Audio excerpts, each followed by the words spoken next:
Makir yang acara Gesah Sehat Ambi Yasmin ya. Hospital. Ono biain. Duh. Kapan hari itu gini di status IG-nya teman itu mengupload sebuah foto gitu.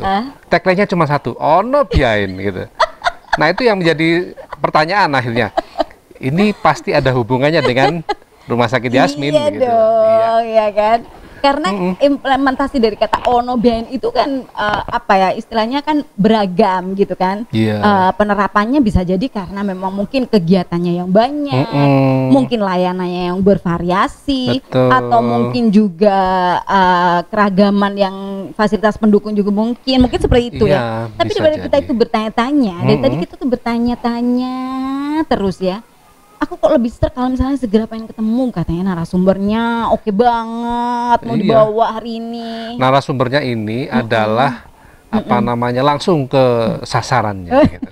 Jadi kalau sasaran tembak ya. Ya, sasarannya sehingga nanti diharapkan dengan episode ini kita dapat memberikan inspirasi mungkin ya kepada masyarakat, kepada juga praktisi kesehatan. Ya, sebetulnya bahwa ini tujuannya bukan ingin memperlihatkan bahwasanya ini hebat sekali. Juga sebenarnya bukan itu tujuannya, tapi lebih dari itu adalah menginspirasi. Ya. Makanya tadi lagunya itu ya Pria Idaman ya tadi. Pria Idaman ya. Sama narasumbernya ya. Iya, kebetulan pria, seorang pria. Nanti itu aku dong yang nyanyi. Tadi itu aku yang nyanyi. Ya. Jadi beliau ini sebetulnya dosen saya, saya di Tua dong berarti. Dosen. Sebetulnya dari sisi usia sih tidak kelihatan ya, kelihatan seperti pemuda 25 tahun lah gitu ya. Tapi bahwasanya ini luar biasanya bahwa dia bisa Kamu jangan adu-ada loh, kamu bilang 25 tahun, nanti aku serasa ada gitu. Ada gitu. Ya, beliau nanti Pak Syaugi SEMkes. Oh, jadi Pak Syaugi yang datang? Iya, Pak Syaugi selaku Direktur Umum Rumah Sakit Yasmin. Wah, aku nggak bisa komentar dong kalau gitu. Ya, biasanya kan Mbak Ami kalau sama Pak Syaugi kan di luar kan, kira-kira ini bisa nggak seperti itu ya? Ini kan kita syuting. Oh gitu. Jadi jangan seakan-akan kita nggak pernah ketemu gitu. Oh gitu. Saya juga bawa teman saya dan sekarang itu udah ada gitu kan. Oh iya. Jadi teman saya ini adalah teman yang gimana ya, dibilang akrab tuh juga nggak akrab sih sebenarnya. Beberapa kali itu ya ada salah pahaman gitu ya. Memang dia udah kalau ngomongin soal Rumah Sakit Yasmin tuh banyak juga sih terlibat di kegiatan-kegiatan di sini gitu, dan juga cerita-cerita tentang Rumah Sakit Yasmin tuh banyak. Jadi mungkin dia juga bisa kayak semacam gimana sih cerita apa yang pernah dialami gitu Rumah Sakit Yasmin. Siapa ya bintang tamunya ya? Penasaran kan? Iya, penasaran banget ya. Kalau nggak dikasih tahu sekarang saya nyanyi penasaran. Kenapa adegan kita selalu begitu ya di episode kedua? Kita ngobrol, abis itu kita langsung balik begini, ternyata narasumbernya udah di sini. Padahal penggambarannya itu seperti narasumber itu jalan duluan gitu kan, datang ke sini. Tapi ternyata udah ada di sini. Oke. Nah, alhamdulillah kita sudah ketemu dengan narasumber kita, yaitu Bapak Syaugi SEMkes. Beliau ini adalah Direktur Umum Rumah Sakit Yasmin. Nah, bagi yang pengen tahu gitu Rumah Sakit Yasmin itu seperti apa, kemudian juga di dalamnya layanannya itu apa saja, fasilitas-fasilitas yang diberikan itu juga apa saja gitu. Kita langsung saja todong beliau untuk cerita-cerita tentang Rumah Sakit Yasmin. Saya juga akan nyapa dulu nih, ada teman saya juga. Ini teman saya ini sesama praktisi radio juga. Beliau ini di Vis FM ya. Iya, Mbak Mami. Saya sapa dulu Pak Syaugi, sehat Pak? Alhamdulillah sehat. Gimana Mbak Mami? Ya. Pak Handri sehat? Sehat. Alhamdulillah sehat. Ini yang menjadi sebentar saya menyelah. Ini yang menjadi ciri khas dari Pak Syaugi ini. Apa itu? Bagaimana Pak? Sehat? Iya. Langsung balik nanya. Ini merupakan ya memang beda gitu ya. Dan ini saya pikir penting. Ya, terus sekarang. Aku sudah sampai berdebar-debar. Oke, nah ini karena kebetulan ketemu sama Pak Syaugi, kita juga pengen tahu apa sih yang terbaru dari Rumah Sakit Yasmin ya. Kalau yang paling baru di media sosial, Rumah Sakit sudah punya channel YouTube Yasmin Hospital TV. Jadi salah satu tayangannya adalah ini adalah bentuk inovasinya juga. Nah yang lain-lain boleh cerita juga dong Mbak Sogi. Oke. Terima kasih nih. Kalau kita berbicara, saya jawabnya agak mundur ya. Kalau kita berbicara tentang makhluk hidup, makhluk hidup itu salah satu ciri dia hidup itu adalah dia tumbuh, dia berkembang.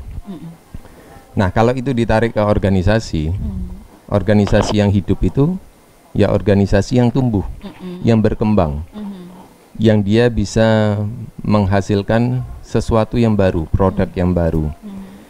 Nah, kami di Rumah Sakit Yasmin ingin sekali rumah sakit itu, organisasi itu menjadi hidup, berkembang.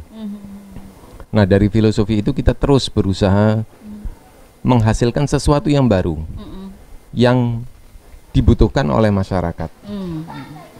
Jadi kalau masyarakat itu kita melihat, oh sekarang membutuhkan ini, kita berusaha melihat ini bisa kita sediakan atau enggak, bisa kita layani atau enggak. Kalau itu memang bisa dan sesuai dengan rumah sakit, maka kita akan memberikan. Termasuk juga inovasi-inovasi yang lain, itu filosofinya dari sana. Organisasi yang hidup itu adalah organisasi yang tumbuh dan berkembang. Nah, dari situ kita memotivasi seluruh elemen di rumah sakit ini untuk terus berkreasi. Jadi bukan hanya ada 1-2 unit yang berkreasi, tapi hampir semuanya itu bisa berkreasi. Hampir semuanya bisa berkreasi. Sehingga masing-masing unit itu terus dia tumbuh, berimprovisasi. Nah, kalau ditanya apa yang baru, banyak. Banyak kali ya? Banyak. Bulan kemarin Agustus, Rumah Sakit Yasmin itu punya lomba Agustusan. Itu paperless idea.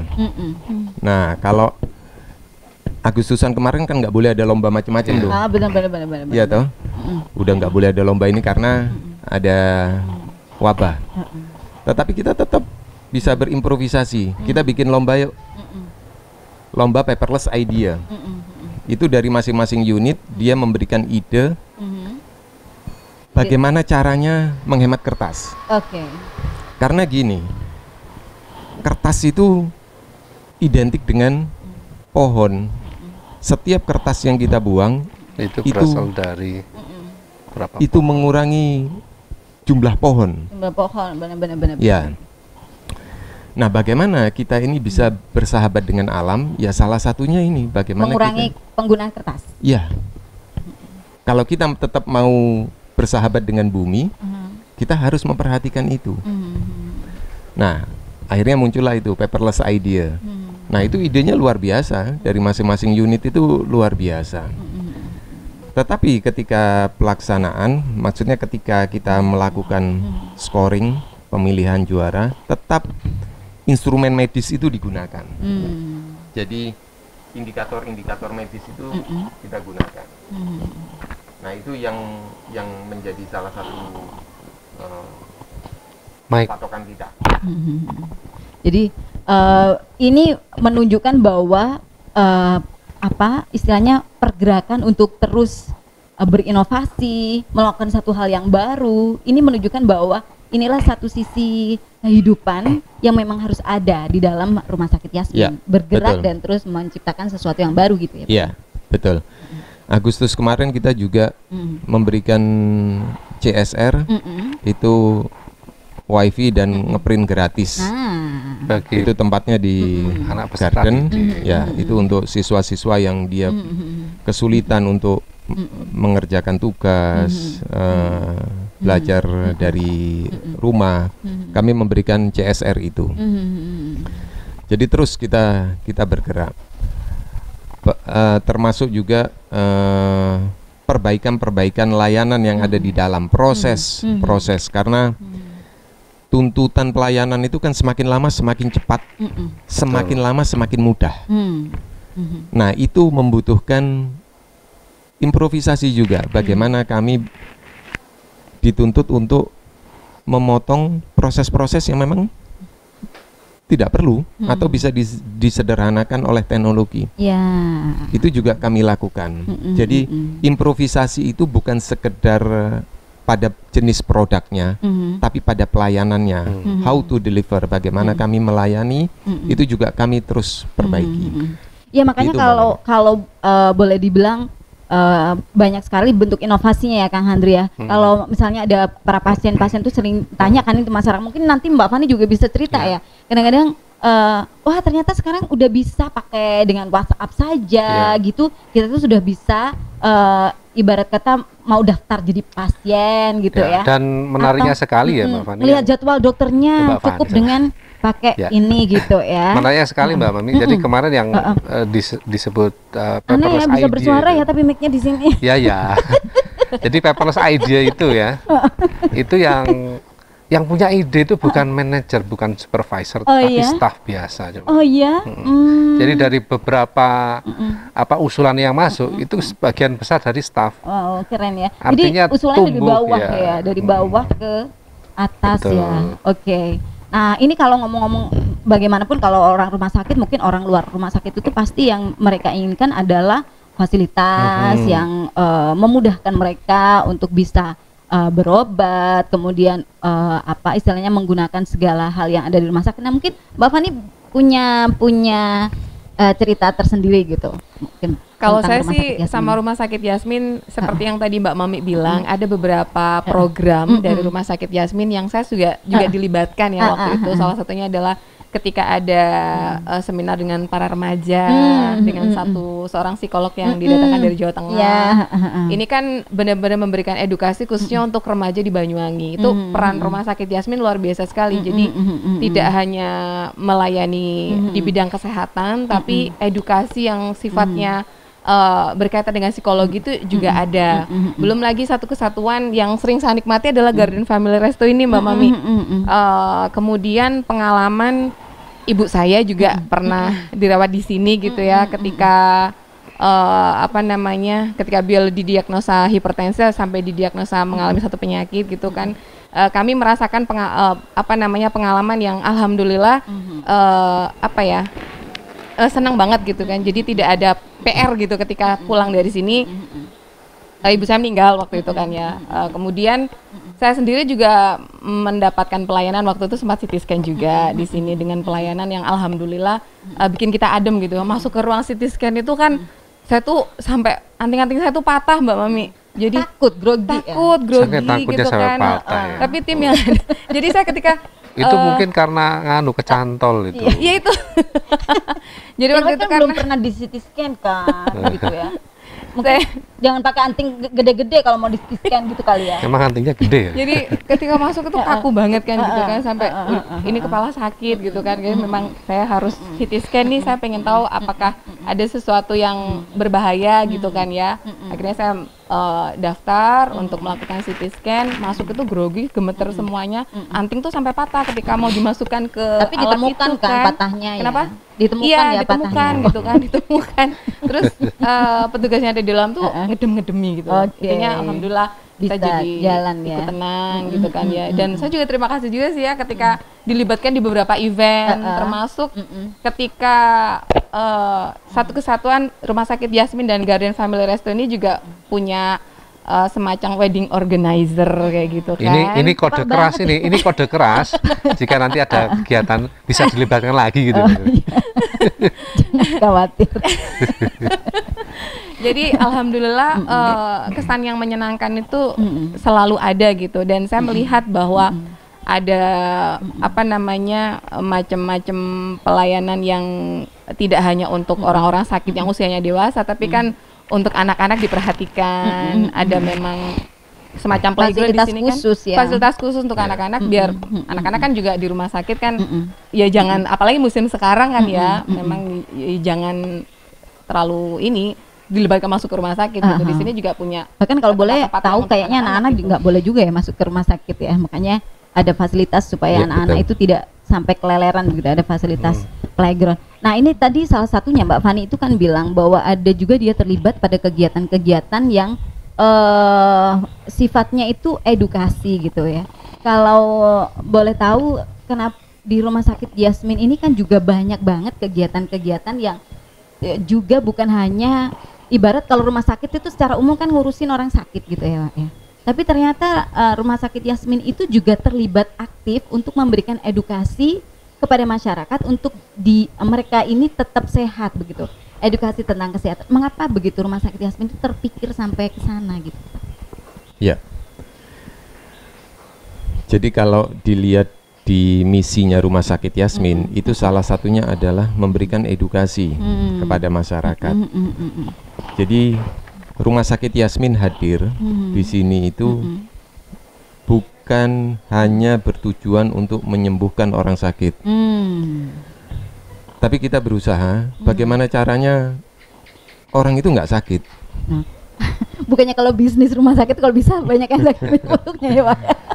Ya, itu kalau kita hanya berpikir dari sisi bisnis. Tapi kalau kita berpikir dari sisi kehidupan, itu tidak seperti itu. Kita berpikir bagaimana orang itu tetap sehat. Bagaimana caranya? Makanya kita punya ada Yasmin Women's Club. Yasmin Women's Club itu tagline-nya Learn and Grow Together. Belajar dan tumbuh bersama. Itu segmentasinya untuk wanita dan ibu-ibu. Bagaimana caranya supaya wanita ini dia memiliki ilmu yang cukup sehingga dia bisa membuat keluarganya itu tetap sehat. Karena kalau wanitanya cerdas, wanitanya smart, dia bisa berbuat banyak untuk keluarganya. Setuju banget, setuju nggak Fani? Setuju banget. Setuju banget. Nah, Harus cerdas ya Mbak. Setuju ya, banget. ya. Nah, Wanita jadi, yang bukan ya. Ya bukan berniat mau mengalahkan Iya, Dokter Handri ya Mbak Mami ya. oh, Oke. jadi Yasmin Women's Club itu bukan komunitas hura-hura, bukan komunitas arisan, bukan. Tapi ini komunitas bagaimana wanita itu bisa belajar dan tumbuh. Karena Yasmin menilai peran wanita dalam keluarga itu sangat besar. Tadi Mbak Fani menyampaikan ada konsultasi. Ya, benar-benar itu. Konsultasi untuk remaja. Remaja. Ya, itu juga salah satu bentuk CSR Rumah Sakit Yasmin. Kalau dilihat berapa sih remaja itu yang itu konsultasinya gratis, nggak bayar, konsultasinya nggak bayar, dan mau konsultasi berapa lama pun ya dilayanin. Yang terbaru yang lewat WA itu ya? Iya, konsultasi via WA itu. Tapi kami melihat bahwa masalah remaja ini semakin lama semakin kompleks, Benar. semakin kompleks dan semakin banyak. Apa yang bisa diperbuat oleh rumah sakit untuk paling nggak mengurangi lah. Kalau tidak bisa menghentikan, paling nggak kita berbuat. Kita berbuat untuk mengurangi. Akhirnya kita punya layanan itu. Jadi itu bentuk kepedulian Rumah Sakit Yasmin kepada masyarakat. Dan itu Mbak Mami, yang konsultasi bukan hanya Banyuwangi. Oh ya? Iya, itu sampai ke Papua, sampai ke mana, Masya sampai Allah. Jawa Barat apa itu konsultasi. Kebayang nggak sih bisa sampai? Saya nggak kebayang. Awalnya saya nggak kebayang, tapi memang saya sampaikan ini bisa jadi nggak terbatas loh ini. Karena kalau sudah bicara soal sesuatu yang global, media sosial memang Ya. tidak berbatas ya. Iya. Target utamanya memang masyarakat Banyuwangi. Anak remaja Banyuwangi Iya, terutama ya. iya. Tetapi ketika yang di luar Banyuwangi mau memanfaatkan, ya itu silahkan. Iya. Tapi memang sudah kemana-mana itu. Oke. Dan memang masalahnya kompleks. Jadi Banyak wanita, sekali. mereka juga remaja. Terus kita punya juga Yasmin Kids. Oke. Yasmin Anak-anak? untuk anak-anak, untuk anak-anak. Nah, anak-anak itu juga gini. Anak-anak itu seringkali kalau dia ke rumah sakit dia takut. Ya benar-benar. Keluar dari rumah sakit dia trauma. Nah, bagaimana anak-anak ini tidak mengalami hal itu? Karena gini, anak-anak ini insya Allah usianya akan panjang. Kalau dia mengalami trauma di masa kecil, itu akan berpengaruh terhadap dirinya sendiri dan keluarganya nanti. Terekam ya, di dalam betul. Ini pemikirannya ya. Nah, kalau anak-anak ini punya kesan negatif, trauma terhadap rumah sakit, bagaimana dia akan memberikan edukasi kepada keluarganya nanti, kepada anak-anaknya. Nah, ini kan kita ini berpikir bagaimana membangun kesehatan masyarakat. Jadi kita tidak bisa hanya melihat pada generasi saat ini saja, tapi generasi penerusnya itu juga harus kita perhatikan. Nah, kebayang nggak sih rumah sakit itu memikirkan sampai sedemikian rupa begitu ya? Saya pada dari awalnya nggak kebayang. Perempuan, kemudian remaja, bahkan kemudian anak-anak gitu ya. Dan saya bilang tadi, kalau kita ngomongin soal bisnis, semakin banyak yang sakit sebenarnya kan paling lebih enak gitu ya.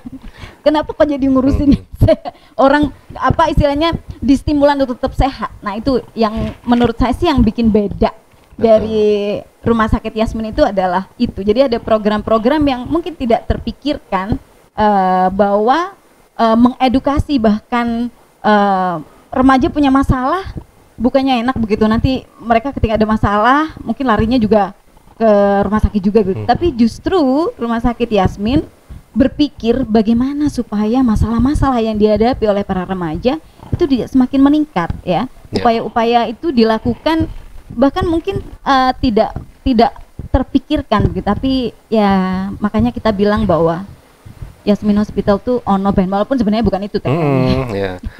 Soalnya tadi pas briefing gitu, tagline-nya keliru itu, bukan tagline.